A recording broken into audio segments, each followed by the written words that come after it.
into the school, the biggest difference was when I walked into the school and I met the secretary for the first time. I just felt completely at home. There's a feeling, a general feeling in this school of extended family. It's very community oriented. Family is Ann. So we can put beginning sound.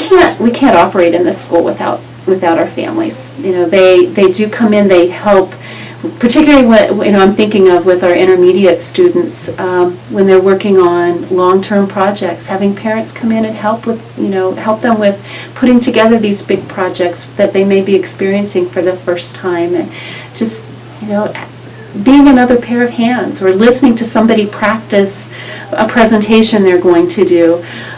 With the younger ones, it may be sitting down and actually doing a learning center, a math activity that they sit down and do with a small group of children. So it's all over the board in how parents are involved in the classroom.